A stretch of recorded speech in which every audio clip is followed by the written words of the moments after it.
الحمد للہ رب العالمین والصلاة والسلام علی سید الانبیاء والمرسلین قال اللہ تعالی وتبارک فی القرآن المجید والفرقان الحمید بسم اللہ الرحمن الرحیم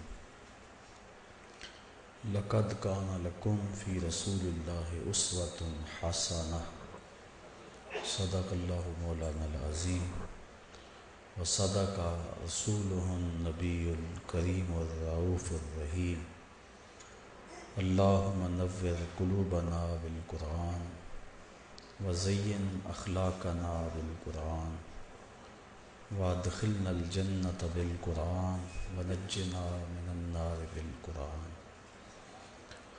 قال اللہ تعالی وتبارک فی شان حبیبہ مخبرا وآمرا ان اللہ وملائکتہ یصلون علی النبی یا ایہا الذین آمنوا صلوا علیہ وسلموا تسلیما الصلاۃ والسلام علیک یا رسول اللہ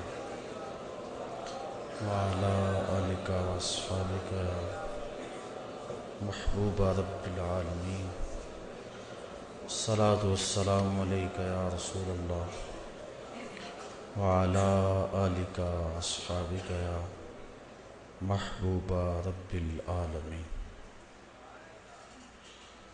تمام حمد و ثنا، تعریف و توصیف اللہ جل مجدہ الکریم کی ذات پاک کے لیے، جو خالق کائنات بھی ہے اور مالک شش جہات بھی۔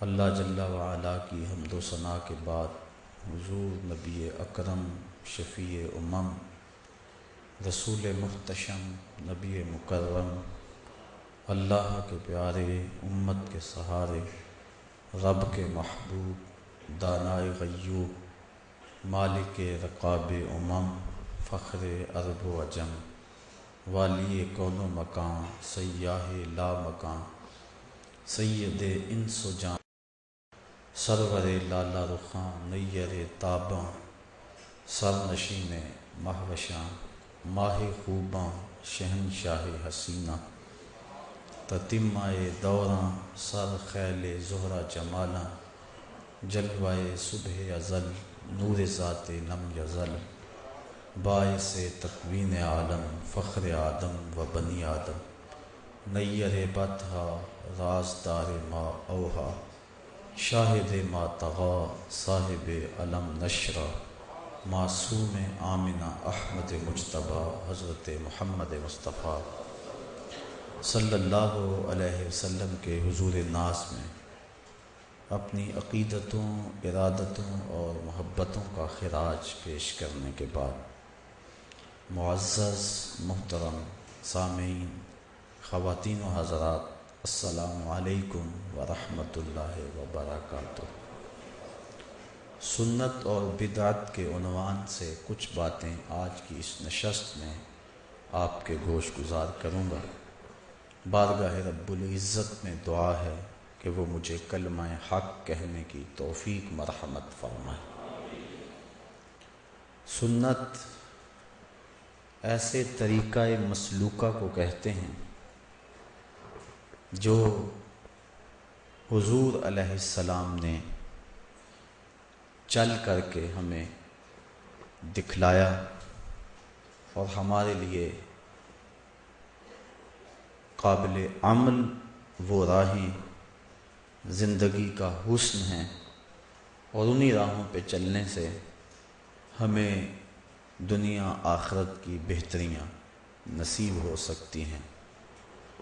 وہ عمل حضور نے خود کیا یا ارشاد کیا، یا حضور علیہ السلام کے سامنے کوئی کام ہوا اس پہ نفی نہ کی، یا حضور علیہ السلام کے بعد خلفائے راشدین نے اس کو جاری کیا، تو اصطلاح شریعت میں اس کو سنت کہا جاتا ہے۔ اللہ تعالیٰ جل شانہ نے اپنے محبوب کے انداز حیات کو اتنا حسین بنایا ہے کہ اٹھنے والا ایک ایک قدم حسن اور جمال کا مرقع ہے، جدھر سے وہ گزرتے گئے روشنیاں بکھیرتے گئے، اور جہاں چند لمحوں کے لیے ٹھہرے وہاں اجالے بھی ٹھہر گئے۔ نشور واحدی نے اس کو اپنا لہجہ دیا تو اخیر کر دی۔ وہ کہتا ہے چند لمحوں کے لیے ٹھہرے تھے تم جس پیڑ کے نیچے، چند لمحوں کے لیے ٹھہرے تھے تم جس پیڑ کے نیچے، سنا ہے آج تک اس پیڑ کا سایہ مہکتا ہے۔ اس پیڑ کے سائے سے آج بھی روشنی نکل رہی ہے، خوشبو آ رہی ہے۔ جہاں وہ چند لمحوں کے لیے بیٹھ گئے، جہاں سے گزرے وہاں روشنی پھیل گئی۔ ستارے اس راستے کے ذروں کی بلائیں لیتے ہیں جن ذروں پر حضور کے قدوم میمنت لزوم آئے۔ ہمارے لیے حضور کی زندگی کا ایک ایک لمحہ اور ایک ایک عمل ایسا روشن راستہ ہے جس پر چل کر ہم اپنی دنیا بھی اور آخرت بھی بہتر کر سکتے ہیں۔ آقا کریم علیہ السلام نے اپنی سنت پر چلنے کی ترغیب ارشاد فرمائی، اور ارشاد فرمایا میں تمہارے اندر دو بھاری چیزیں چھوڑ کے جا رہا ہوں، ایک اللہ کی کتاب، دوسرا اس کے نبی کی سنت۔ ان دونوں کو مضبوطی سے تھام لو، کبھی بھی گمراہ نہیں ہوگے۔ کتاب و سنت کے دامن کو تھامنے والا ہدایت کی راہوں کا مسافر ہوتا ہے۔ اور دوسرے ایک اور مقام پر ارشاد فرمایا علیکم بسنتی و سنت الخلفاء الراشدین المہدیین، تمہارے اوپر میری اور میرے خلفاء راشدین جو کہ ہدایت کا نشان ہیں ان کی سنت لازم ہے، اور فرمایا اس کو داڑھوں کی مضبوطی سے پکڑ لو۔ اور ایک اور مقام پہ ارشاد فرمایا النکاح من سنتی من راغب عن سنتی فلیس منی، نکاح میری جملہ سنتوں میں سے ایک سنت ہے، اور جس نے میری کسی ایک سنت سے بھی اعراض کیا تو اس کا ہمارے سے کوئی تعلق نہیں ہے۔ فلیس منی، میرے سے اس کا رشتہ نہیں ہے۔ نکاح کو سنت قرار دیا اور ساتھ فرمایا کہ یہ میری سنتوں میں سے ایک سنت ہے، اور جس نے میری کسی سنت کو چھوڑا فمن راغب عن سنتی، اس کا یہ مطلب نہیں ہے کہ جس نے نکاح کو چھوڑا، نکاح بھی سنت ہے، نکاح بھی اس کے اندر مندرج ہے، لیکن جو الفاظ حدیث ہیں وہ یہ ہیں کہ من راغب عن سنتی، جس نے میری کسی سنت سے بھی اعراض کیا، منہ پھیرا، رخ پھیرا، تو فرمایا کہ اس کا میرے سے کوئی نہیں ہے۔ تو یہ کس قدر سخت وعید ہے حضور علیہ السلام کی طرف سے ان لوگوں کے لیے جو حضور کی سنت کا ترک کرتے ہیں۔ بلکہ آقا کریم علیہ السلام نے فرمایا کہ 6 اشخاص ایسے ہیں جن پر اللہ نے بھی لعنت بھیجی ہے، اللہ کے رسول نے بھی لعنت بھیجی ہے، اور ان کے اندر فرمایا وَالتَّارِكُ لِسُنَّتِي، ایک وہ ہے جو میری سنت کا تارک ہے۔ اور جو شخص حضور کی سنت پہ عمل کرتا ہے، ایک روایت حضور علیہ السلام نے ارشاد فرمایا من حافظ علی سنتی اکرمہ اللہ تعالی باربع خصال، جس نے میری سنت کی حفاظت کی، میری سنت پر عمل کیا، میری سنت کی راہوں پہ چلا، اللہ تعالیٰ جل شانہ اس کو 4 چیزیں عطا فرماتا ہے۔ پہلی چیز المحبت فی قلوب البررہ، جو نیک لوگ ہیں عامل سنت کی محبت نیک لوگوں کے دل میں اللہ ڈال دیتا ہے۔ یہ آپ کے شہر سیالکوٹ کی بات ہے کہ ملا عبد الحکیم میر سیالکوٹی علیہ رحمہ جب مطالعہ کے لیے بیٹھتے تھے تو وقت کا حاکم، اس نے ایک ملازم آپ کی لائبریری میں مقرر کیا ہوا تھا جو مٹی کے برتن کے اندر بادام روغن ڈال کر آپ کے پاؤں کے نیچے رکھتا تھا تاکہ آپ کے دماغ کو اس سے تراوت پہنچتی رہے، اور جب آپ مطالعہ کی میز پہ بیٹھتے تھے تو آپ کے پاؤں اس بادام روغن میں ڈوبے رہتے تھے. 8-10 دن کے بعد وہ بادام روغن بدلا جاتا اور اس کی جگہ نیا ڈالا جاتا. تو جو بدلا جاتا اس کو پھینکا نہ جاتا. بادشاہ کا حکم تھا کہ اس کو میرے دربار میں بھیجا جائے. بادشاہ جب اپنے بچوں کے ساتھ کھانا کھانے بیٹھتا تو چھوٹی چھوٹی رکابیوں کے اندر وہ بادام روغن بھی ہوتا اور اپنے بچوں کو کہتا اسے کھاؤ اسے کھاؤ، اس نے ایک عالم دین کے قدموں کو بوسے دیے ہوئے. تو کبھی یہ قدر تھی اہل علم کی، لیکن آج نہ تو وہ علماء رہے اور نہ ان کے وہ قدردان رہے. اقبال کہتا ہے آن کدا بشکست و آن ساکی نمان، ذوق و شوق و آگہی باقی نمان. آج وہ پیالہ ہی ٹوٹ گیا اور وہ ساکی بھی نہ رہا. اور اگر کہیں کوئی ہو بھی تو وہ کہتا ہے رو رہی ہے آج ایک ٹوٹی ہوئی مینا اسے، کل تلک گردش میں جس ساکی کے پیمانے رہے. خیر تو ساکی سہی لیکن پلائے گا کسے، اب نہ میکش رہے باقی نہ میں خانے رہے. رو رہے ہیں آج وہ دشتے جنوں پرور جہاں، رقص میں لیلا رہی لیلا کے دیوانے رہے. لیکن اس گئے گزرے دور میں بھی جب کہ اہل حق کی قدر میں زبردستی کمی واقع ہوئی ہے، یہ بات آج بھی موجود ہے کہ جو عامل ہو، شریعت اسلامیہ کے ساتھ مخلص ہو، تو اس دور کے اندر بھی اسے عزت کی نظروں سے دیکھا جاتا ہے. اور یہ عمل بالسنہ کا نتیجہ ہے.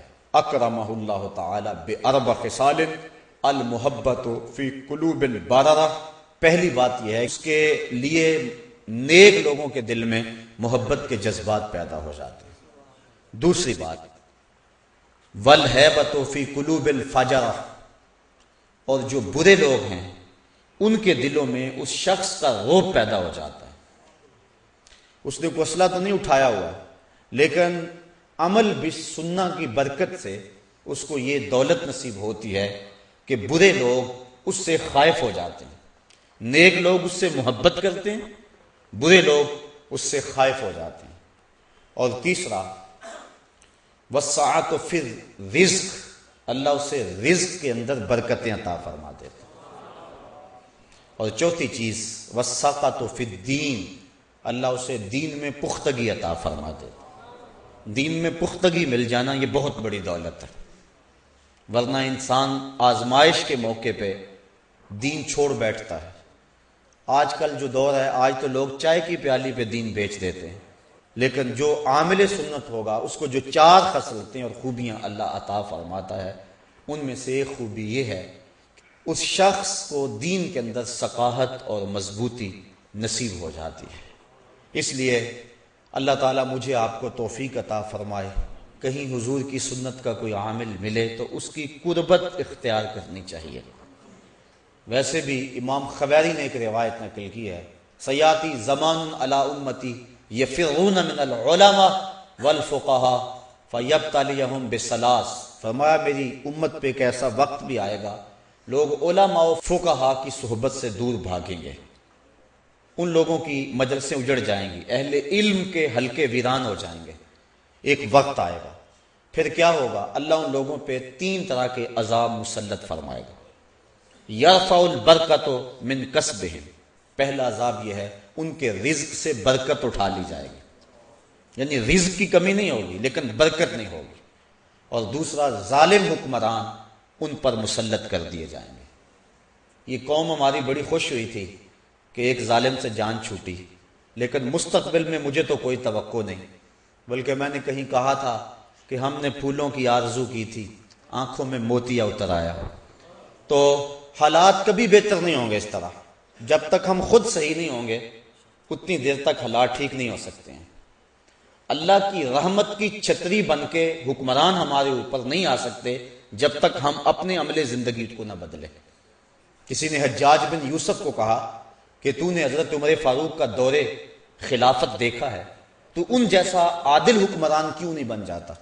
تو اس نے جواباً کہا تبازروا اتعمر لکم، تم ابو ذر کیوں نہیں بنتے؟ تم ابو ذر جیسے عوام بن جاؤ، میں عمر جیسا حکمران بن جاتا ہوں۔ تو جس طرح کے لوگ ہوں گے ان کے اوپر حکومت کرنے والے بھی اسی طرح کے لوگ آئیں گے۔ یہ ہمارے اعمال بد کی سزا ہوتی ہیں، بلکہ اللہ تعالیٰ قرآن مجید میں ایک موقع پہ ارشاد فرماتا ہے اگر تم اس کے حکموں کو توڑو گے تو تمہارے اوپر اور نیچے سے عذاب آئے گا۔ اوپر کا عذاب کیا ہے، نیچے کا عذاب کیا ہے؟ اوپر کا عذاب بارشیں، آسمان سے پتھروں کا برسنا، طرح طرح کے عذاب ہیں، آندھیاں اوپر کا عذاب ہے۔ نیچے کا عذاب زلزلے ہیں، اور زمین کا جو ہے وہ فصل نہ دینا، یہ نیچے کا عذاب ہے۔ لیکن حضرت عبداللہ ابن عباس رضی اللہ تعالیٰ عنہ فرماتے ہیں کہ اوپر کا عذاب یہ ہے کہ تمہارے حکمران ظالم ہو جائیں گے، اور نیچے کا عذاب یہ ہے کہ تمہاری اولادیں اور تمہارے ماتحت، تمہارے ملازمین خائن ہو جائیں گے، نافرمان ہو جائیں گے، گستاخ ہو جائیں گے۔ تو یہ نیچے کا عذاب ہے۔ تو اوپر سے بھی عذاب، نیچے سے بھی عذاب۔ سارے دن کا تھکا ہوا بندہ شام کو گھر پہنچا تو گھر میں نو ساس کا جھگڑا جاری تھا۔ اب اگر بیوی کو کچھ کہے تو گھر اجڑتا ہے، اور ماں کو کچھ کہے تو دونوں جہاں اجڑتے ہیں۔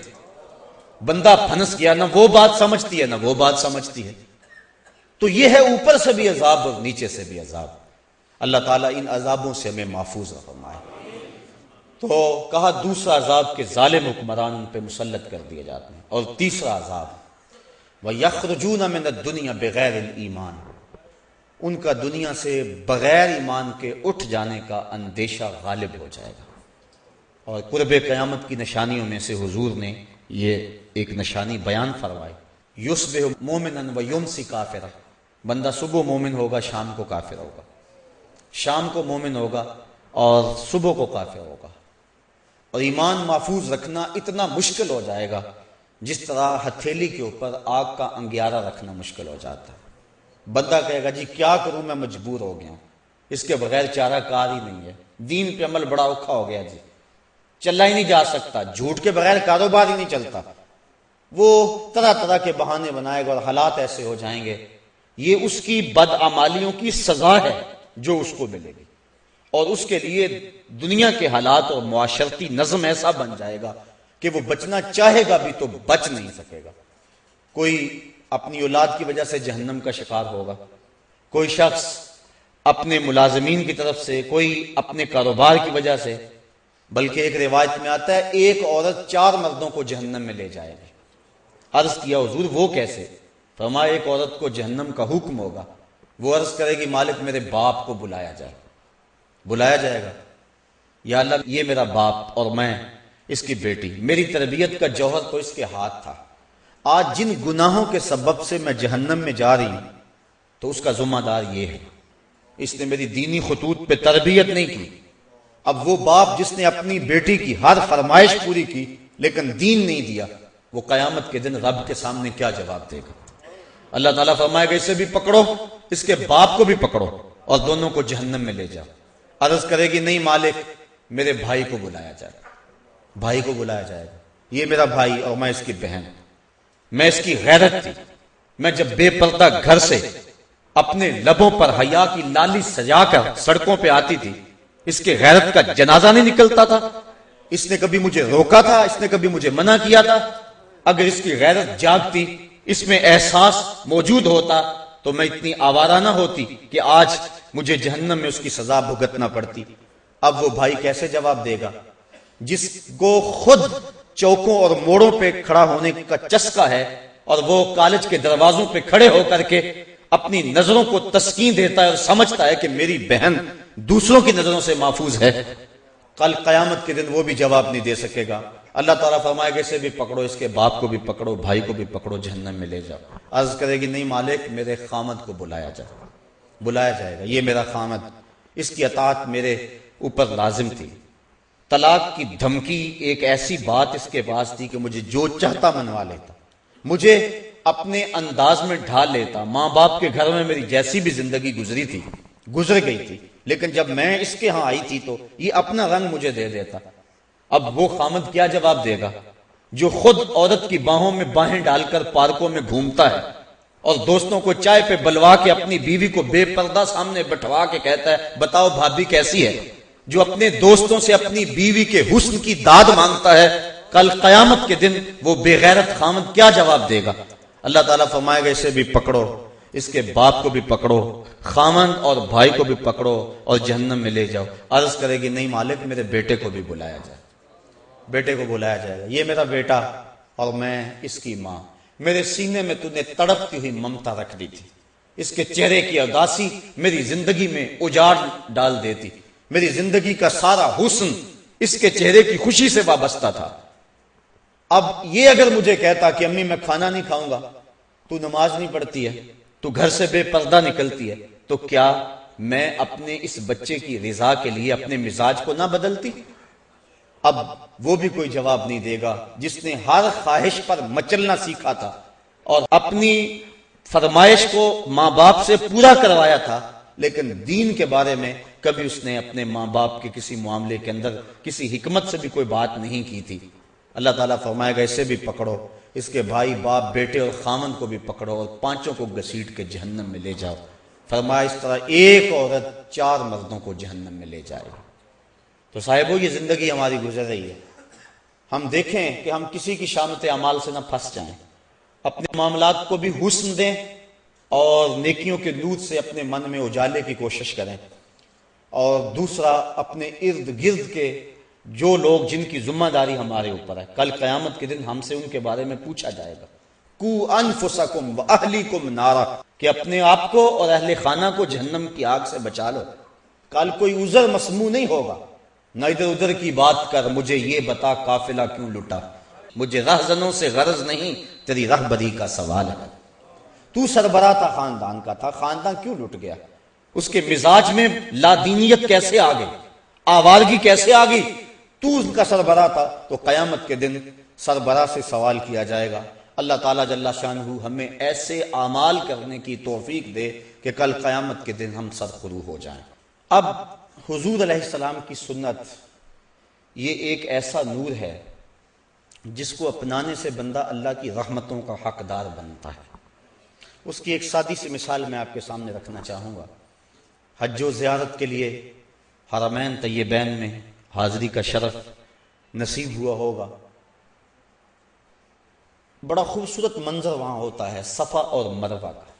ہر حاجی اور ہر معتمر وہاں دوڑتا ہے، دوڑ لگی ہوئی ہے، بچے بھی دوڑ رہے ہیں، بوڑھے بھی دوڑ رہے ہیں، جوان بھی دوڑ رہے ہیں، اور جس سے دوڑا نہیں جاتا اس نے اپنے آپ کو ریڑھی میں ڈلوایا ہوا ہے اور وہ بھی دوڑ رہا ہے۔ یا اللہ، یہ دوڑنا بھی کوئی عبادت ہے؟ اسلام تو ایک لمحہ بھی بے مقصد گزارنے سے ہمیں روکتا ہے، یہ اسلام کا حسن ہے۔ حضرت ابو بکر بن داسا کہتے ہیں کہ حضرت امام ابو داؤد نے اللہ کے رسول علیہ السلام کی 5 لاکھ حدیثوں کو جمع کیا، اور ان 5 لاکھ حدیثوں میں 4000 حدیثوں کا انتخاب کیا۔ 5 لاکھ حدیثوں کا خلاصہ جو تیار کیا وہ 4000 حدیثیں تھیں۔ ان میں سے مناقب اور زہد کی احادیث نکال کر جن سے احکام ثابت کیے وہ صرف 800 حدیثیں تھیں، اور فرمایا میں ان 800 حدیثوں میں سے پھر 4 حدیثوں کا انتخاب کیا۔ کہا اگر ان 4 حدیثوں پہ عمل کر لو تو تمہاری دنیا اور تمہارے دین کے لیے یہ 4 حدیثیں کافی ہیں۔ ان 4 حدیثوں میں سے ایک حدیث یہ ہے، من حسن اسلام المرء ترکہ ما لا یعنی ہے، آدمی کے اسلام کا حسن یہ ہے کہ وہ ہر بے مقصد کام کو چھوڑ دے۔ تو یہ اسلام کا مزاج ہے۔ قدم اٹھانے سے قبل مومن سوچتا ہے اس کا فائدہ کیا ہوگا۔ اب 3.5 میل کی دوڑ ہے اور وہاں حاجی اور معتمر دوڑ رہا ہے، دل میں خیال پیدا ہوتا ہے کہ یہ مقصد کیا ہے۔ حضرت ہاجرہ تو دوڑ رہی تھی، پانی کے لیے دوڑ رہی تھی، بیٹے کو پانی چاہیے تھا تو بیٹا تڑپ رہا تھا۔ حاجی کی تو بغل میں پانی کی بوتل ہوتی ہے، وہ پانی کے لیے تو نہیں دوڑ رہا ہوتا۔ امیر بھی دوڑ رہے ہیں، غریب بھی دوڑ رہے ہیں، بچے بھی دوڑ رہے ہیں، بوڑھے بھی دوڑ رہے ہیں، بعض ساری فیملیاں گئی ہوتی، چھوٹے چھوٹے بچے بھی دوڑ لگا رہے ہوتے ہیں۔ کیا وہ منظر ہوتا ہے، بادشاہ بھی دوڑ رہے ہیں، کج کلا بھی دوڑ رہے ہیں، غریب بھی دوڑ رہے ہیں، امیر بھی دوڑ رہے ہیں، اور ان راہوں پہ نبی بھی دوڑے ہیں، ولی بھی دوڑے ہیں، غوث اور کتب اور ابدال بھی دوڑے ہیں، خود امام الانبیاء بھی دوڑے ہیں۔ یا اللہ، یہ دوڑنا بھی کوئی عبادت ہے؟ یہ دوڑ ہی لگی ہے، سروں کا سمندر نظر آ رہا ہے، کوئی ادھر جا رہا ہے، کوئی ادھر آ رہا ہے، پانی کی بوتلیں بغل میں رکھی ہوئی ہیں، پانی بھی نہیں چاہیے، بیٹے بھی ساتھ ہیں، یہ کیوں دوڑ رہے ہیں؟ اللہ نے کہا کہ میری بندی نے راہوں پہ دوڑی تھی. یہ پروٹوکول ہے، یہ اعزاز ہے، یہ تکریم ہے. ذرا منظر تصور میں لائے نا، جب سیدہ ہاجرہ کو حضرت ابراہیم نے چھوڑا، اللہ کا حکم تھا، رات کو چھوڑا، صبح رخصت ہونے لگے، حضرت ہاجرہ آگے بڑھی، تمسکت بعضیالہ، دامن کو تھام لیا، کہا میرے شوہر نامدار اس وادی بے آب و گیا میں چھوڑ کے کہاں جا رہے ہیں ہمیں؟ ایسی وہ وادی جہاں انسان تو کیا حشرات الارض بھی نہیں پائے جاتے تھے، وہاں انسانی اور حیوانی زندگی کیا، وہاں نباتات بھی نہیں تھے. مورخ اسلام حفیظ جلندری اس وادی کا نقشہ کھینچتا ہے، وہ کہتا ہے وہ وادی جس میں وحشت بھی قدم رکھتی تھی ڈر ڈر کے، جہاں پھرتے تھے آوارہ تھپیڑے بادے سر سر کے، جہاں پہ گھاس اگتی ہے، جہاں نہ پھول کھلتے ہیں، مگر یہ سرزمین ہے آسماں بھی جھک کے ملتے ہیں. وہ بے آب و گیا وادی، اور تنہا عورت، گود میں بچہ، اور کوئی وہاں پانی کا انتظام بھی نہیں ہے.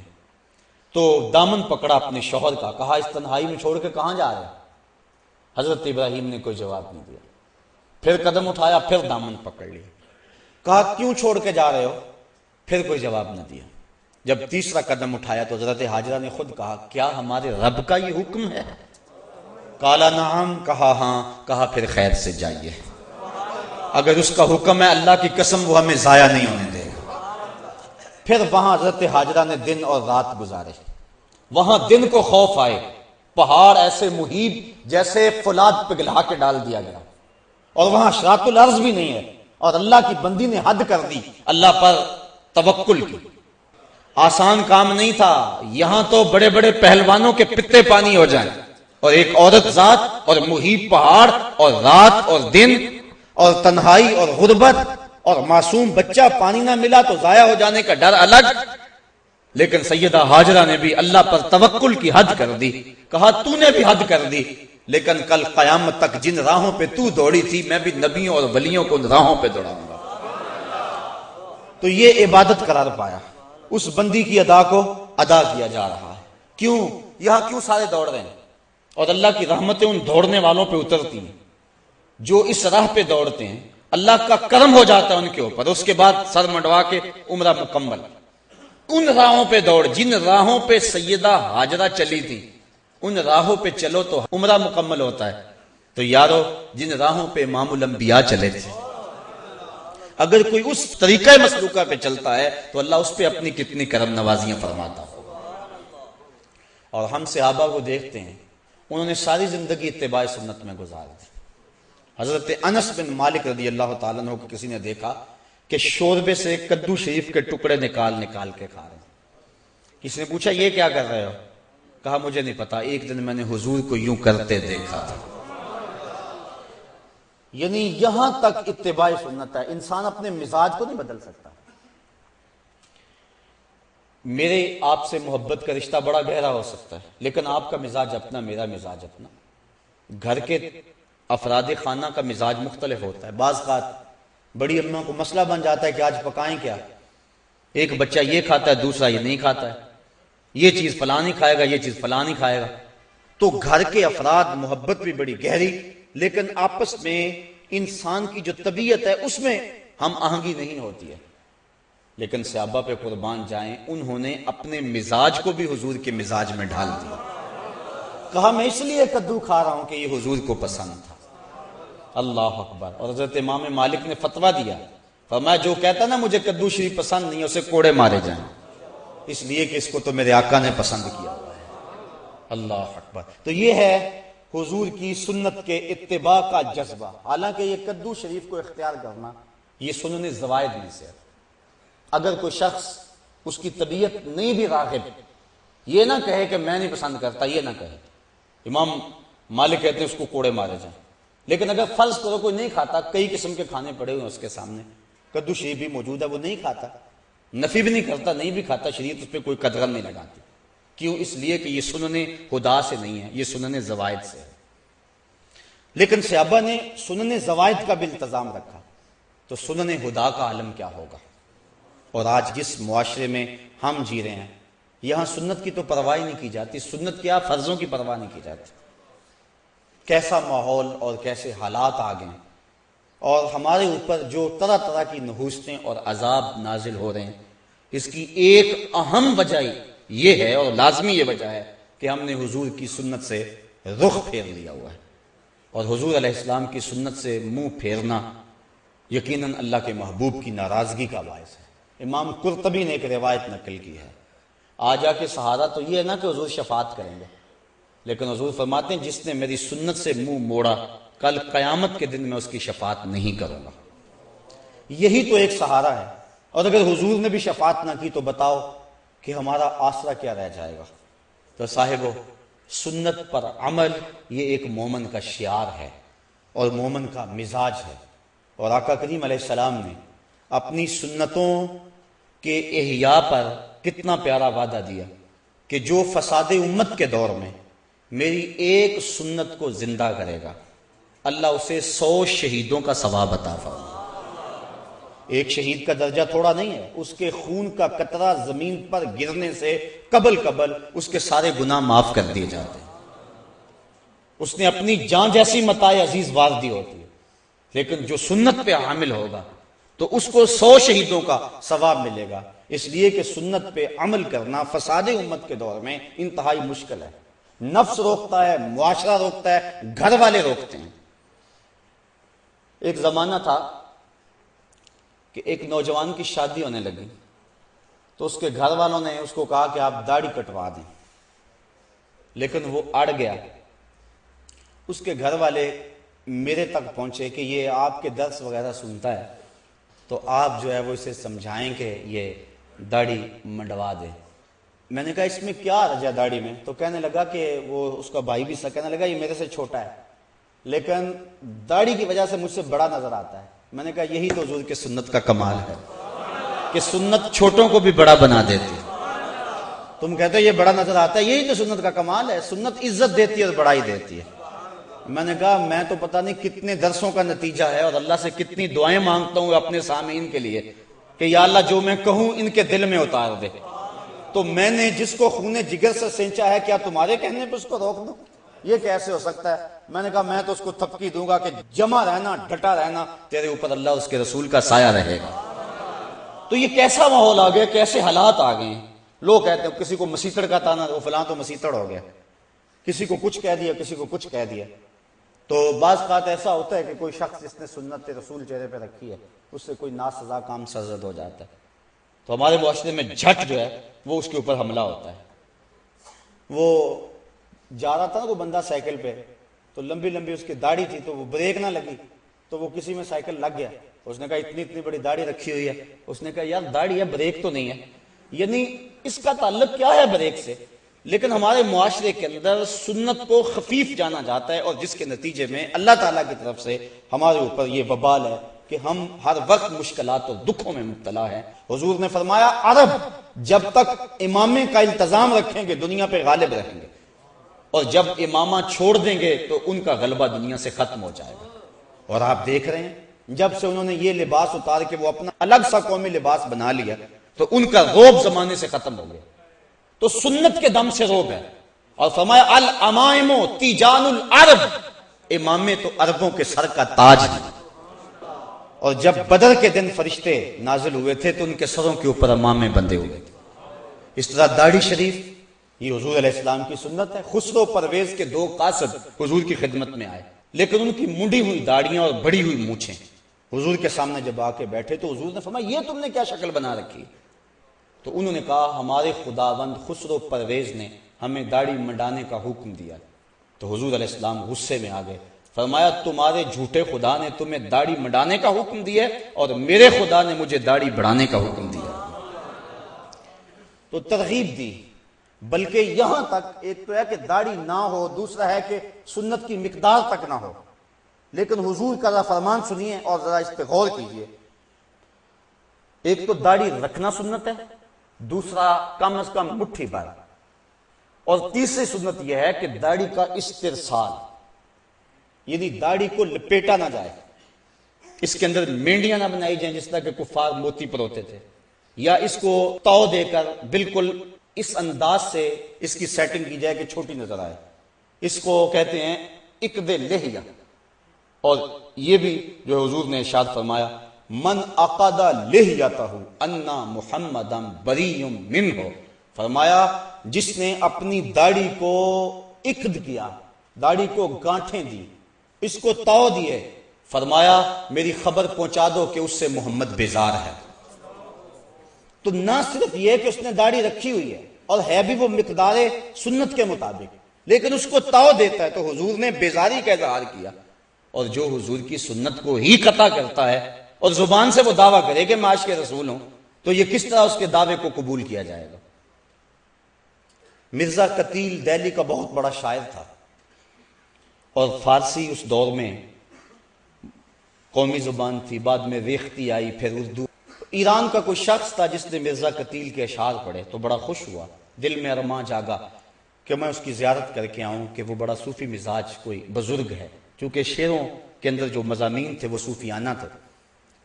وہ سفر کر کے جب پہنچا، گھر کے دروازے کو دستک دی، انہوں نے کہا کہ مرزا صاحب حمام پہ گئے ہیں، تو وہ پیچھے حمام پہ چلا گیا، تو وہ حجام کے سامنے بیٹھ کے اپنی داڑھی کٹوا رہا تھا، منڈوا رہا تھا۔ اس کے ذہن میں کوئی اور نقشہ تھا، کوئی اور تصور تھا۔ جب اس نے اس حال میں دیکھا تو کہنے لگا مرزا یہ کیا کر رہے ہو، داڑھی تراش رہے؟ تو وہ شاعر تھا، اس نے کہا کہ میں داڑھی تراش رہا ہوں، اپنا ہی منہ چھیل رہا ہوں، کسی کا دل تو نہیں تراش رہا۔ تو اس نے کہا کہ یہ تو سمجھتا ہے میں کسی کا دل نہیں تراش رہا، یہ تو حضور کا دل تراش رہا ہے، یہ تو حضور کو تکلیف پہنچا رہا ہے۔ بس بعض کا کوئی ایک جملہ بھی ایسا ہوتا ہے کہ وہ دل پہ اتر جاتا ہے، تو فوراً وہ چیخ مار کے بے ہوش ہو گیا اور گر پڑا۔ اور جب ہوش آئی تو مرزا قتیل نے کہا تعال اللہ چشمم باز کر دی، مرابا جانے جاں ہم راز کر دی، تو نے تو میری آنکھ کھول دی اور مجھے یار کی چوکھٹ تک پہنچا۔ تو سنت کا اتباع، اور یہ صرف داڑھی میں ہی نہیں ہے، صرف امامے بھی نہیں، یہ لباس کی سنت ہے۔ اس کے علاوہ حضور کا جو عمل زندگی ہے، ساری زندگی حضور علیہ السلام نے کسی کو تکلیف نہیں پہنچائی، دکھ نہیں دیا کسی کو، غریبوں، بیواؤں اور یتیموں کی مدد کرتے تھے، اور بوڑھی عورتوں کا سامان اٹھا کر کے حضور جہاں وہ کہتی وہاں اتار آیا کرتے تھے، وہاں رکھ آیا کرتے تھے۔ یہ سارے حضور کے طریقے ہیں، اور ان طریقوں کو اپنانے والا حضور کا محبوب ہوتا ہے۔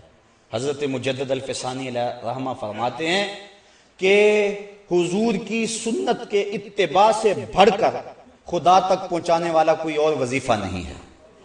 سب سے بڑا وظیفہ جو اللہ تعالیٰ تک پہنچاتا ہے بندے کو، وہ حضور کی سنت کا اتباع ہے۔ اس لیے حضرت خواجہ بزرگ شاہ نقشبند بخاری علیہ رحمہ آپ فرماتے ہیں کہ ہمارا کام سنت کا احیاء کرنا ہے اور شریعت کو رواج دینا ہے۔ ہم دنیا کے اوپر پیری مریدی کے لیے نہیں آئے ہیں، ہم تو اللہ اور اس کے محبوب علیہ السلام کے نظام کو رائج کرنے اور حضور کی سنت کو عام کرنے کے لیے آئے ہیں۔ تو حضور کی سنت کا اتباع ہر معاملے میں اور ہر حال میں یہ ہمارے اوپر ایک تو لازم ہے۔ دوسری بات، بدعت۔ بدعت کیا ہے؟ ایسا وہ طریقہ جس کی مثال حضور کے دور میں نہ پائی جائے، اس کو بدعت کہتے ہیں۔ حضرت مجدد الفسانی علیہ رحمہ آپ فرماتے ہیں بدعت وہ ہے جس سے رفع سنت ہو، یعنی سنت کی جگہ پر رکھیں اور سنت اس سے اٹھ جائے تو وہ بدعت ہوگی۔ جس طرح داڑھی منڈوانا ہے تو سنت کو قطع کر کے اس کی جگہ یہ چیز آئی، تو جو رافع سنت ہوگی اس کو بدعت کہیں گے۔ اس باب کے اندر بھی بہت ساری غلط فہمیاں ہیں جو لوگوں کے دل و دماغ اور ذہنوں میں موجود ہیں۔ وہ کہتے ہیں کہ جو بھی کام کرو اس کو بدعت قرار دے دیتے ہیں، جبکہ ایسا نہیں ہے۔ بدعت اس کو کہتے ہیں کہ جس کی سابقہ مثال حضور کے دور میں نہ ہو۔ ایک چیز حضور کے دور میں ہے ہی نہیں، بعد میں آئی ہے، اگر وہ شریعت سے ٹکراتی ہے تو بدعت ہے، سنت کی رافع ہے تو بدعت ہے، لیکن اگر رافع سنت نہیں ہے تو بدعت نہیں ہے۔ مثال کے طور پہ موجودہ دور میں ایٹم بم ہے، یہ اس وقت پاکستان کے پاس سرمایہ ہے اور اس کو اسلامی بم کہا جاتا ہے۔ تیغ و تبر اور تلواریں یہ اس کی مثال بنیں گی۔ اس دور میں اونٹوں پر اور گھوڑوں پہ سفر ہوتا تھا، اب ہم گاڑیوں پہ سفر کرتے ہیں، تو یہ خلاف سنت نہیں ہوگا۔ اس کی مثال سواری کی صورت میں وہاں موجود ہے۔ تو بدعت اسے کہیں گے کہ جس کی دور رسالت مآب یا دور خلفائے راشدین کے اندر کوئی مثال موجود نہ ہو، اور اگر کوئی مثال موجود ہے اس دور کے اندر اور کوئی کام بعد میں رائج کیا گیا تو وہ شریعت کے ضابطے سے ٹکراتا نہیں ہے تو اس کو بدعت نہیں کہیں گے، بلکہ حضرت امام ربانی شیخ مجدد الفسانی کے قول کے مطابق وہ سنت ہی ہوگی، اور دوسرے ملا علی قاری علیہ رحمہ اور حضرت شیخ عبدالحق محدث دہلوی کے بقول وہ بدعت حسنہ ہوگی۔ انہوں نے تقسیم کی ہے بدعت کو 5 درجوں میں، لیکن حضرت مجدد الفسانی فرماتے ہیں کہ وہ بھی سنت ہے، اور وہ اس پر حدیث ہے، حضور نے ارشاد فرمایا من سنہ فی الاسلام سنتن حسنتن فلہ اجرھا، جس نے اسلام میں کوئی نیا طریقہ رائج کیا تو اس کو اچھا طریقہ تھا تو اس کو اس کی جزا ملے گی، اور جس نے بھی اس طریقے کے مطابق اس کو دیکھ کر عمل کیا اللہ تعالیٰ جل شانہ اس عمل کرنے والے کو بھی جزا دے گا، اور جس کے ذریعے سے ترغیب ہوئی بغیر کسی کمی کے اللہ اس کو بھی اتنا ہی اجر عطا فرمائے گا۔ اور آگے فرمایا من سنہ فی الاسلام سنتن سیئۃ فعلیہ وزرھا، تو جس نے اسلام کے اندر کوئی غلط طریقہ رائج کیا تو اس کے اوپر اس کی سزا ہے۔ تو بدعت ہر وہ عمل ہے جس سے سنت کا رفع ہو جائے، سنت اٹھ جائے، اس کو بدعت کہتے ہیں۔ پھر موجودہ دور کے اندر کچھ نئی چیزیں جو کہ اس دور میں ہیں اور اسلام کی روح کے منافی نہیں ہیں، اس کو بدعت کا الزام دے کر ان چیزوں کو ختم کرنے کی ضرورت نہیں، لیکن شریعت کے مزاج سے اگر کوئی چیز ٹکراتی ہے، کوئی نیا عقیدہ کسی نے گھڑ لیا، کوئی نیا عمل کسی نے گھڑ لیا جس کی اسلام میں مثال ہی موجود نہیں ہے، تو وہ بدعت ہوگا۔ حضرت عمر فاروق رضی اللہ تعالی عنہ نے جب دیکھا مسجد نبوی کے اندر کہ کچھ لوگ متفرق صلاۃ التراویح پڑھ رہے ہیں تو آپ نے ان سب کو جمع کیا اور حضرت ابی بن کعب رضی اللہ تعالی عنہ کو بلایا اور ان کو بلا کر کے کہا کہ تم ان کی جماعت کرواؤ تاکہ یہ لوگ اکٹھے ہو کے پڑھ لیں۔ عشاء کی نماز اور وتر کی جماعت حضرت عمر فاروق نے خود کروائی، لیکن جو تراویح تھی وہ حضرت ابی بن کعب رضی اللہ تعالیٰ عنہ نے کروائی۔ یہ وہ صحابی تھے جن کی آواز بڑی اچھی تھی، اور ایک دن یہ پڑھ رہے تھے کہیں اور حضور علیہ السلام سن رہے تھے، انہیں نہیں پتا تھا کہ حضور سن رہے ہیں، یہ اپنے گھر میں اپنے مکان میں کسی گوشے کونے میں پڑھ رہے تھے، حضور سن کے خوش ہو رہے تھے۔ انہوں نے تلاوت ختم کی، بعد میں جب حضور سے ملاقات ہوئی تو آقا کریم علیہ السلام نے فرمایا کہ ابی تم بڑا خوبصورت پڑھ رہے تھے، مجھے تمہارا پڑھنا بڑا پسند آ رہا تھا۔ تو حضرت ابی کا جواب سنیے، حضرت ابی کہنے لگے حضور اگر مجھے پتا ہوتا کہ آپ سن رہے ہیں تو میں اور سوار کے پڑھتا۔ اب یہاں حاشیہ لگایا ہے اعلیٰ حضرت نے، ذرا اس پہ توجہ چاہوں گا۔ اعلیٰ حضرت فرماتے ہیں کہ کسی کے دکھانے کے لیے پڑھنا تلاوت کرنا ریاکاری ہے کہ نہیں؟ کسی کو دکھانے کے لیے میں اگر اس لیے تقریر کروں کہ آپ کہیں کہ واہ واہ کمال ہو گئی، اس لیے میں نقطے بیان کروں آپ کہیں حد ہو گئی ہے، تو یہ میرا سب کچھ جو ہے وہ ریاکاری ہوگا، کوئی مجھے ثواب نہیں ہوگا۔ اگر میرا مقصد ہے کہ آپ تک کوئی پیغام حق پہنچانا ہے، اللہ کا دین پہنچانا ہے، میں تمہارے تک کوئی بات پہنچانی ہے اس جذبے کے ساتھ بات کروں تو یہ میرا دین ہے۔ لیکن اگر مجھے ہو کہ اس بات پہ لوگ سبحان اللہ زیادہ کہیں گے، اس پہ زیادہ خوش ہوں گے، یہ بات بڑی اچھی ہے، اور میں اس انداز کے ساتھ اپنی گفتگو کو مرتب کروں تو یہ دینداری نہیں ہوگی، دنیا داری ہوگی۔ میرا مقصود یہ ہونا چاہیے، بلکہ حضرت شیخ شہاب الدین سہروردی علیہ رحمہ عوارف المعارف کے اندر لکھتے ہیں کہ جو بیان کرنے والا ہے اس کی زبان لوگوں سے محو گفتگو ہو، لیکن اس کا دل اپنے رب کے ہاں کشکول کی صورت میں پھیلا ہوا ہو اور عرض کرے مالک لفظ میرے ہیں تاثیر تو بھر دے، اور اللہ سے لمحہ لمحہ توفیق مانگے۔ تو حضرت شیخ شہاب کہتے ہیں پھر ہو ہی نہیں سکتا کہ بات سننے والوں کے دلوں تک ترازو نہ ہو، یہ دعا ساتھ مانگتا رہے۔ تو کسی کے دکھلاوے کے لیے قرآن پڑھنا، نعت پڑھنا وغیرہ سب کچھ یہ ریاکاری کہلاتی ہے۔ تو حضرت ابی بن کعب کہتے ہیں کہ مجھے پتا ہوتا کہ آپ سن رہے ہیں میں اور سنوارتا۔ تو اعلیٰ حضرت فرماتے ہیں کہ پھر یہ ریاکاری ہونی چاہیے، فرمایا ریاکاری نہیں ہے، اس لیے کسی اور کے دکھلاوے کے لیے ریاکاری ہے، لیکن حضور کے دکھلاوے کے لیے کیا جائے تو وہ ریاکاری نہیں ہے، چونکہ حضور کی رضا حاصل کرنا اللہ کی رضا حاصل کرنا۔ اللہ اکبر۔ تو حضرت ابی بن کعب چونکہ بہت اچھا پڑھتے تھے تو حضرت سیدنا عمر فاروق رضی اللہ تعالیٰ نے ان کو کہا کہ تم نماز پڑھاؤ، اس طرح انہوں نے نماز پڑھائی، کافی لوگ اکٹھے ہو گئے، جو متفرق پڑھتے تھے جو ہے وہ بھی اکٹھے جماعت بن گئی۔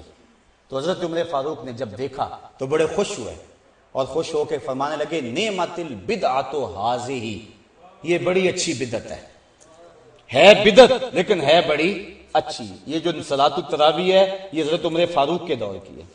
اس طرح عربی میں خطبہ کہا کرتے تھے اور اس کو سننا مسنون ہے، اور اس میں آپ کنکر بھی نہیں ہلا سکتے۔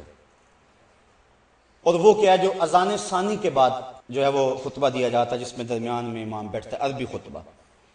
اب جب زمانہ گزرا، اسلام جگہ جگہ پہنچا، عجم کے لوگ جو تھے وہ عربی نہیں جانتے تھے، تو اب خطبہ دین سکھانے کے لیے، لوگوں کو اللہ سے ڈرانے کے لیے، پیغام حق کے ابلاغ کے لیے، تو عربی تو لوگ سمجھتے نہیں ہیں سارے، تو کیا کریں پھر؟ تو علماء نے مل بیٹھ کے یہ سوچا اور اس پہ اجتہاد کیا کہ ایک اذان پہلے دے لیں اور اذان ثانی سے قبل اردو میں یا کوئی جس علاقے کا رہنے والا ہے اس زبان کے اندر وہ ایک الگ خطبہ دے لے، تاکہ اس سے لوگوں کو مسائل دینیاں سمجھائے جائیں، اور جو اصل روح ہے وہ سنت رفع نہ ہو۔ اگر اس کی جگہ آپ تقریر اردو کی لاتے تو پھر یہ بدعت ہوتا، یہ ایسی بدعت سیاح ہوتی جس سے رفع سنت ہوتا، لیکن سنت اپنی جگہ پہ برقرار ہے۔ لیکن یہ اردو خطبہ جو ہے جمعے کے اندر پہلے امام دیتا ہے اذان ثانی سے قبل، یہ حضور کے دور میں نہیں تھا، بعد میں ایجاد کیا گیا، بالخصوص عجم کے علاقوں میں جہاں دین کو سمجھانے کے لیے یہ ایک مؤثر ذریعہ تھا۔ تو اب یہ بالکل بدعت ہے، لیکن اس کو بدعت سیاح نہیں کہیں گے۔ تمام مسالک کے لوگ ایسا کرتے ہیں، کیونکہ اگر یہ بھی نہ ہو تو لوگوں تک پیغام کیسے پہنچے۔ تو اصل چیز کو اپنی جگہ پہ رکھیں، یہ بات ذہن میں رکھیں، اصل چیز کو اپنی جگہ پہ رکھیں، اور اس کے ساتھ ضرورت کے تحت اگر آپ کوئی چیز شامل کر لیتے ہیں تو وہ بدعت بھی ہوگی، تو وہ بدعت سیاح نہیں ہوگی، بدعت حسنہ ہوگی۔ اب سلطان صلاح الدین ایوبی نے جب حالات پہ قابو پایا تو آپ جانتے ہیں کہ اس دور میں جو خلفاء تھے ان کا حال کیا تھا۔ جب اذان ہوتی تو اذان سے قبل ان کے نام کے قصیدے پڑھے جاتے، تو سلطان صلاح الدین ایوبی نے یہ بات جاری کی اور علماء سے تصدیق لی کہ جب اذان پڑھی جائے تو بادشاہوں کے قصیدے نہ پڑھے جائیں، محمد عربی پہ درود پڑھا جائے۔ اذان اصل اپنی جگہ پہ رہی، جس طرح عربی خطبہ اصل اپنی جگہ پہ رہا اور ساتھ ملحق کر لیا گیا اردو خطبہ، اس طرح اذان اصل اپنی جگہ پہ رہی اور ساتھ ملحق کر لیا گیا درود شریف۔ اب کچھ لوگ کہتے ہیں تم درود شریف کو اذان کا حصہ سمجھتے ہو، یہ بات غلط ہے۔ اگر اذان کے اندر کوئی چیز شامل کی جاتی تو پھر حصہ بنتا۔ اب یہ اذان سے بالکل الگ ہے، پھر اذان کی ٹون الگ ہے، درود شریف کا جو ہے انداز الگ ہے، اذان میں کھڑا ہونے کی حالت الگ ہے، کانوں کے اندر انگلیاں لیتے ہیں، لیکن اس کی صورتحال جو ہے وہ درود کے اندر مختلف ہے، اور سننے والا سمجھتا اب یہ درود ہو رہا ہے اور اب یہ اذان شروع ہو گئی ہے۔ پھر اذان کا جواب دینا لازم ہے، واجب ہے، درود کا جواب دینا لازم واجب نہیں ہے۔ اور پھر اس کو کبھی چھوڑ بھی دیا جائے تو کوئی نہیں کہتا کہ آج اذان نہیں ہوئی۔ ہر جمعے میں جو اذان ثانی ہوتی ہے دوسری اذان، اس کے ساتھ درود بھی پڑھا جاتا، لیکن کبھی کسی نے کہا کہ یہ آپ نے کیسے اذان دی؟ اگر یہ حصہ سمجھا یا مانا یا خیال کیا جاتا تو وہاں اعتراض اٹھ کے لوگ کرتے کہ یہ تم نے کیوں درود ساتھ نہیں پڑھا ہے۔ تو یہ بات ذہن میں رکھیں کہ یہ اس دور کے اندر ایسا ہوا کہ جب کہ بادشاہوں کے قصیدے پڑھے جاتے تھے تو سلطان صلاح الدین ایوبی یہ وہ شخص ہے جس سے اللہ نے کام لیا تھا، تو اس سے یہ بھی کام لیا گیا، اس نے کہا چھوڑو شاہوں کے قصیدے، اذان سے پہلے محمد عربی کے قصیدے پڑھے جائیں۔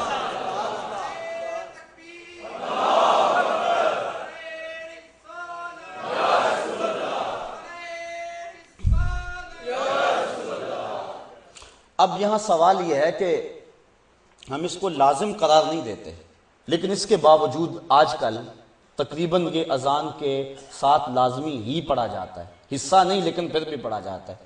تو اس کی وجہ یہ ہے کہ اگر کسی شریعت کے کام سے کسی جگہ پہ روکا جائے تو وہاں وہ کام کرنا لازم ہو جاتا ہے۔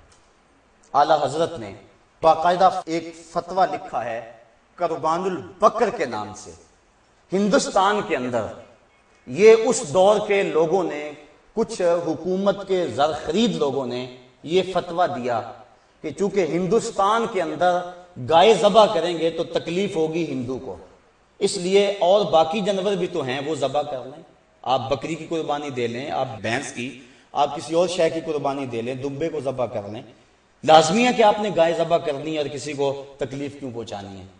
تو اعلیٰ حضرت نے اس دور کے اندر قربان البقر کے نام سے ایک رسالہ لکھا جس کے اندر دلائل قاہرہ اور باہرہ سے اس بات کو ثابت کیا کہ اور کسی جگہ پہ کسی اور طرح کی قربانی کا ثواب زیادہ ہوگا، جس کا گوشت زیادہ ہے اس کا ثواب زیادہ، لیکن ہندوستان کے اندر زیادہ ثواب تب ہوگا اگر گائے کو ذبح کیا جائے، چونکہ اسلام کے اس شعار کو مٹانے کی کوشش کی جا رہی ہے، لہٰذا تم رد عمل کے طور پہ اس کو آگے بڑھا دو۔ حضرت امام زین العابدین القول البدیع کے اندر امام سخاوی نے لکھا، انہوں نے کہا جب لوگوں نے پوچھا کہ جب قرب قیامت میں بڑے فتنے ہو جائیں گے تو ہمیں کیسے پتا چلے گا کہ حق پر کون لوگ ہیں، تو آپ نے فرمایا کہ جو حضور کی سنت پر عمل کرنے والے ہوں گے اور جماعت کے ساتھ وابستہ ہوں گے۔ تو انہوں نے کہا اگر بہت سارے لوگ یہ دعویٰ کریں کہ ہم جو ہے وہ سنت اور جماعت سے وابستہ ہیں تو پھر ہمیں کیسے پہچانے کہ ان میں سے حق والا گروہ کون سا ہے؟ تو سنو انہوں نے کیا کہا من علامات اہل سنہ کثرت الصلاۃ علی رسول اللہ، کہ اہل سنت کی پھر اس دور میں علامت یہ ہوگی کہ وہ کثرت کے ساتھ حضور پہ درود و سلام پڑھیں، اذان سے پہلے بھی اور جمعے کے بعد بھی، اٹھتے بیٹھتے چلتے پھرتے۔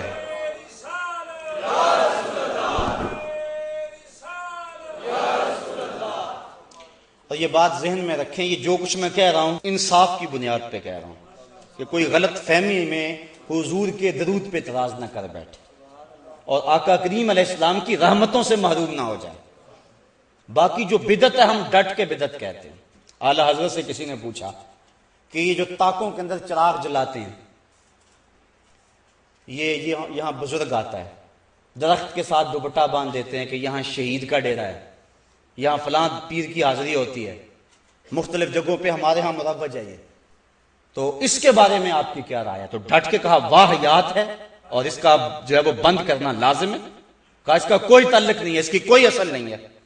تو جہاں بدعات تھی ہمارے علماء نے اس کا مواخذہ کیا، کہا کہ نہیں ہے، بالکل ایسا نہیں ہے، لیکن جو حضور کی محبت کو پیدا کرنے کے داعیے تھے وہاں انہوں نے ساری زندگی پر پہرا دیا اور دلائل دیے اور اٹھتے بیٹھتے چلتے پھرتے کہا نام لو مصطفیٰ کا، یہ نام شفا دیتا ہے، اس نام میں برکتیں رکھی ہوئی ہیں اور اللہ کی رحمتوں کا نزول ہے اس نام کے اندر اور کرم نوازی ہے اس نام کے اندر۔ تو صاحبو یہ مضمون اپنے دامن میں بڑی وسعت رکھتا ہے، تو وقت بہرحال مجھے اور آپ کو ملحوظ ہے، اللہ مجھے آپ کو اپنی رحمتوں اور کرم نوازیوں کا حصار دے اور عمل بالسنہ کی توفیق دے۔ یہ اس دور کا اہم اور ضروری اس امن اور سکون اور طمانینت کا ذریعہ ہے کہ حضور کی سنت کا نور مل جائے۔ آج لوگ کہتے ہیں جی ظاہر کا کیا ہے، باطن جو ہے وہ ٹھیک ہو جانا چاہیے، تم اتنا زور دیتے ہو داڑھی پہ، امامے پہ، لباس پہ، کھانے پینے کے انداز میں، زمانہ بدل گیا، دنیا کہاں چلی گئی اور تم ابھی وہ پرانی باتیں دقیانوسی چھوڑتے نہیں ہو، لباس میں کیا جون سا مرضی بندہ لباس پہن لے۔ میں ایک سادی سی مثال یہاں دیا کرتا ہوں، بات ختم کرتے کرتے میرے ذہن میں آ گئی، میں نے کہا چلو شاید کسی کے دل میں اتر جائے کہ لوگ کہتے ہیں لباس کا کیا ہے، ظاہری پہناوا جو مرضی ہو، بندہ اندر سے مسلمان ہونا چاہیے۔ آج کل یہ بھی بات بڑی چلتی ہے، تو میں آپ کو سادے سے الفاظ میں کہنا چاہتا ہوں، اگر کوئی پاکستان کا میجر یا کوئی فوجی انڈین فوج کی وردی پہن لے، اس کو کورٹ مارشل کیا جائے گا کہ نہیں کیا جائے گا؟ وہ کہے وردی کا کیا، مجھے اچھی لگی میں نے پہن لی، اندر سے تو میں پاکستانی ہوں، تو اس کی حب الوطنی تسلیم کی جائے گی؟ سب کہیں گے جب تجھے ظاہر پسند نہیں ہے تو باطن کا اعتبار کیسے کریں؟ بس اس سے بہت کچھ سمجھا جا سکتا ہے، بہت کچھ سمجھا جا سکتا ہے۔ صحابہ کا تو انداز یہ تھا، حضور گزر رہے ہیں، ایک گنبد نما، یہ منع کیا گیا، گنبد نما مکان منع کیا گیا، حضور گزرے تو دیکھا ایک مکان بن رہا، کہا کس کا ہے؟ عرض کی کہ فلان ساری کا ہے۔ جواب حضور نے کچھ نہیں دیا، چہرے پہ تھوڑی سی ناگواری آئی اور گزر گئے۔